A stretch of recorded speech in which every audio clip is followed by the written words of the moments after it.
Hello friends, welcome to Neetu's creative garden. आज मैं आपके लिए एक नया टॉपिक लेकर आई हूँ। आज हम बात करेंगे मौसम्बी के प्लांट के बारे में। दोस्तों, ये मेरा मौसम्बी का प्लांट है और आप देखेंगे ढेर सारी फ्लावरिंग हो रही है इस टाइम इसमें। ये प्लांट मेरे पास 3 सालों से है। जब मैंने ख़रीदा था तब इसमें फ्लावरिंग हो रही थी। ये एक बोनसाई प्लांट है और ये तीसरी बार मेरे सामने इसकी फ्लावरिंग हो रही है। छोटी छोटी मौसम्बियाँ भी आती हैं, लेकिन मैंने आपको पहले भी बताया है कि जब मुझे इतनी खुशी मिलती है तो उस पर बंदरों की नज़र लग जाती है। थोड़े से फ्रूट्स बड़े होते हैं और बंदर आके उत्पात मचा देते हैं। तो देखते हैं इस बार मौसम्बी हाथ लगती है या नहीं, पर फ्लावरिंग इतनी अच्छी हुई है तो मौसम्बियाँ भी खूब सारी बनेंगी। देखिए, हर जगह आप देखेंगे तो आपको गुच्छों में फ्लावरिंग नज़र आएगी।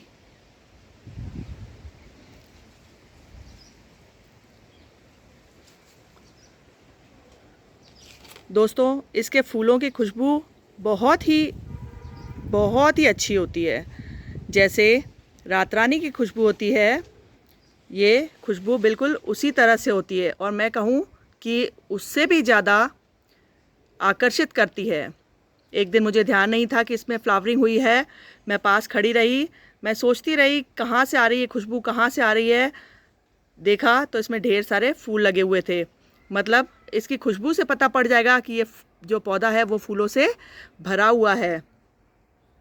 तो मौसम्बियाँ खाने को मिलेंगी तो बहुत अच्छी बात है, नहीं भी मिलेंगी तो इसकी खुशबू ही कह सकते हैं मन को खुश कर देती है, माहौल को बहुत ही खुशनुमा बना देती है। तो आइए आज बात करते हैं इसी की केयर के बारे में। चूँकि प्लांट में इतनी सारी फ्लावरिंग हो रही है तो अब इसे फर्टिलाइज़र भी ज़्यादा चाहिए होगा। वैसे भी दोस्तों, मैं इसे फर्टिलाइज़ करती रहती हूँ। जब रेगुलर फर्टिलाइज़ करती हूँ तो मैं इसमें वर्मी कंपोस्ट डालती हूँ। आज देखते हैं इसमें क्या क्या दिया जा सकता है। मैंने सारे फर्टिलाइज़र्स अलग अलग एक प्लेट में इकट्ठा किए और जैसे ही मैंने वीडियो बनाना स्टार्ट किया मेरा हाथ लगा और थाली नीचे गिर गई। तो अब सारे फर्टिलाइज़र्स मिक्स हो चुके हैं। फिर भी मैं आपको बताती हूँ मैंने इसमें क्या क्या ऐड किया है और इसे कैसे फर्टिलाइज़ करेंगे। तो आइए देखते हैं।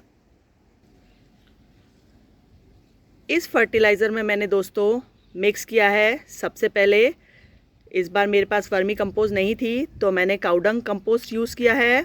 1 मुट्ठी काउडंग कंपोस्ट, 1 मुट्ठी सरसों की खली, थोड़ी सी मात्रा में करीबन 2 से ढाई चम्मच नीम खली ऐड की है। थोड़ा सा मैंने इसमें माइक्रो न्यूट्रिएंट ऐड किया है और एप्सम सॉल्ट ऐड किया है आधा चम्मच, जो जड़ों की मजबूती के लिए और इसे ग्रीनरी देने के लिए बहुत ज़रूरी है।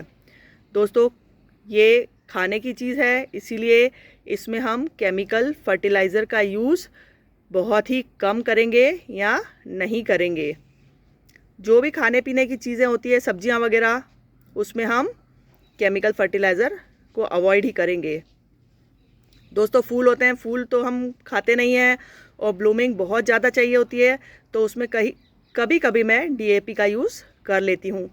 लेकिन जो नए गार्डनर्स हैं वो केमिकल फर्टिलाइज़र ना ही यूज़ करें तो ज़्यादा अच्छा है। क्योंकि केमिकल फर्टिलाइज़र में क्या होता है कि अगर अपन थोड़ी सी भी मात्रा ज़्यादा डाल देते हैं, जैसे पेटूनिया की ब्लूमिंग हो रही थी और मैंने एनपीके का स्प्रे किया, तो जिन पौधों में कलियां नहीं थी उनमें तो फटाफट कलियों से भर गए और फूल आ गए। लेकिन जिनमें कुछ कलियां बनी हुई थी वो कलियां फर्टिलाइज़र डालने से जल गई। तो फूल अगर खिलने से पहले ही ख़राब हो जाते हैं तो दोस्तों अच्छा नहीं लगता है। इसीलिए यदि केमिकल फर्टिलाइज़र यूज़ भी करते हैं तो बिल्कुल कम मात्रा में यूज़ करें। तो दोस्तों, आइए देखते हैं इसमें हम फर्टिलाइज़र कैसे ऐड करेंगे।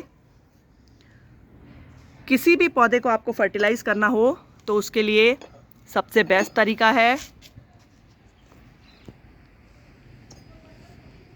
आप मिट्टी की थोड़ी थोड़ी गुड़ाई कर लीजिए।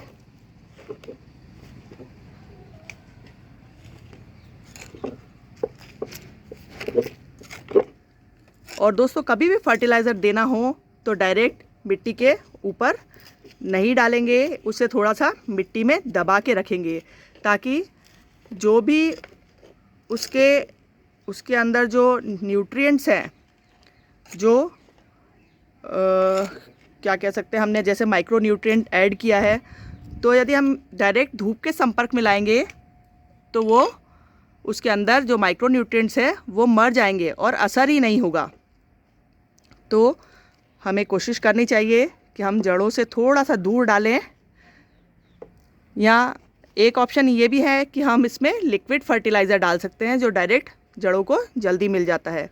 लेकिन यदि हम सॉलिड डालेंगे तो जब जब हम पानी डालेंगे धीरे धीरे उसमें से फर्टिलाइज़र रिलीज़ होते रहेंगे और पौधों को प्रॉपर न्यूट्रिशन मिलता रहेगा। देखिए इसके किनारे किनारे हम डाल देंगे।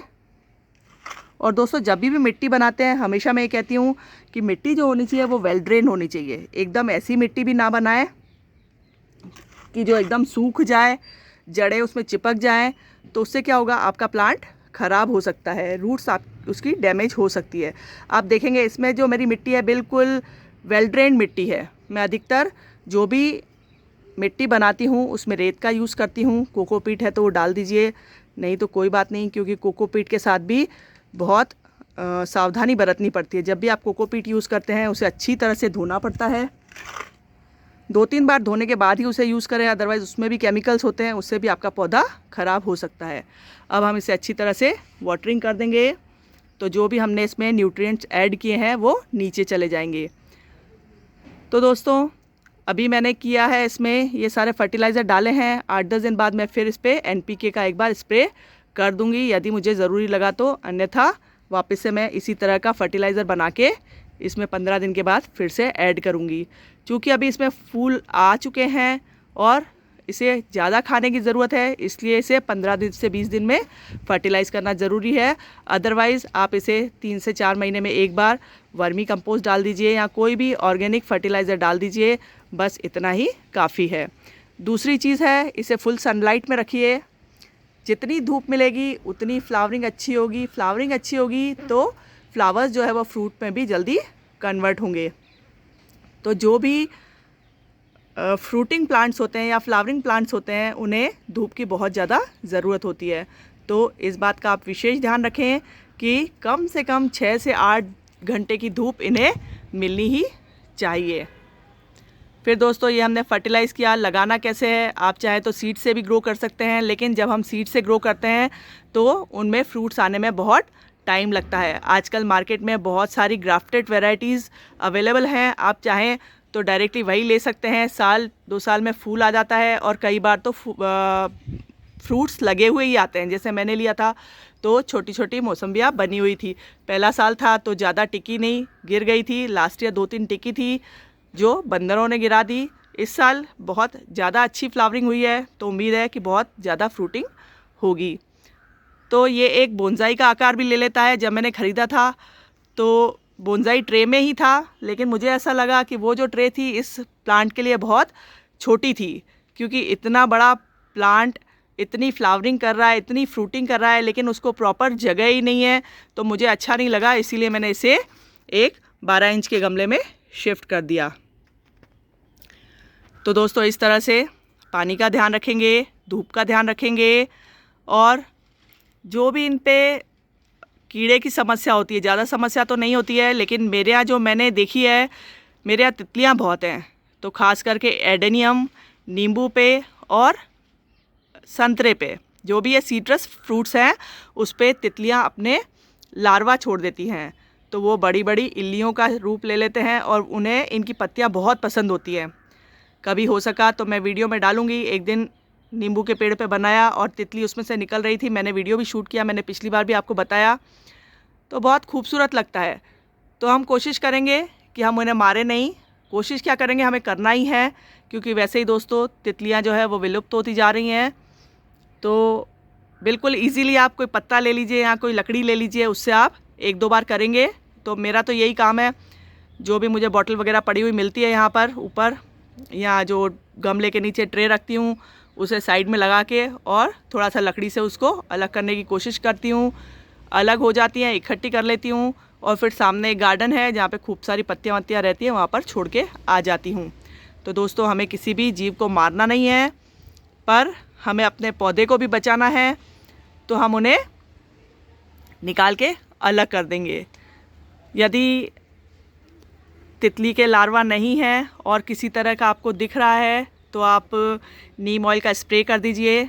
नीम ऑयल ऐसे ही पानी में घोलेंगे तो घुलेगा नहीं, तो थोड़ा सा उसमें हैंड वॉश मिला दीजिए और उसका स्प्रे करते रहिए।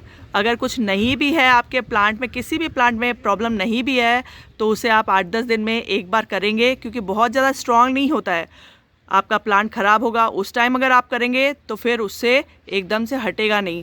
इसलिए पहले से ही 8-10 दिन में आप अपना रूटीन रखिए कि आपको एक बार नीम ऑयल का स्प्रे करना ही है। तो जैसे गुड़हल वगैरह हैं उनमें आप करते रहेंगे, तो उससे क्या होता है, फ्लावरिंग बहुत अच्छी होती है। कई बार फूल छोटे होते हैं, हमें लगता है सीज़न नहीं है, लेकिन नहीं, जब कीड़े लग जाते हैं तो फूलों का साइज़ भी छोटा हो जाता है। तो इन सब बातों का ध्यान रखेंगे तो हमारे प्लांट हेल्दी रहेंगे। और दोस्तों, हेल्दी प्लांट तो किसे अच्छे नहीं लगते, सभी को अच्छे लगते हैं। तो अपने प्लांट्स को हेल्दी रखिए, अपने गार्डन को सुंदर बनाइए, नए नए पौधे ऐड कीजिए, और यकीन मानिए ये सब चीज़ें इतनी खुशी देती हैं कि कभी मन इन चीज़ों से भरता ही नहीं है। मुझे कभी नहीं लगता कि आज ज़्यादा काम है, आज मुझसे नहीं हो रहा है। प्लांट्स के लिए मैं हर पल तैयार रहती हूँ, कुछ भी काम करना है ऑलवेज़ रेडी। तो दोस्तों, अपना भी कुछ ऐसा शौक़ रखिए जिसमें आप अपना समय दे सकें, जो आपके मन को खुशी दे। तो मेरे ख्याल से काफ़ी जानकारी हो गई है।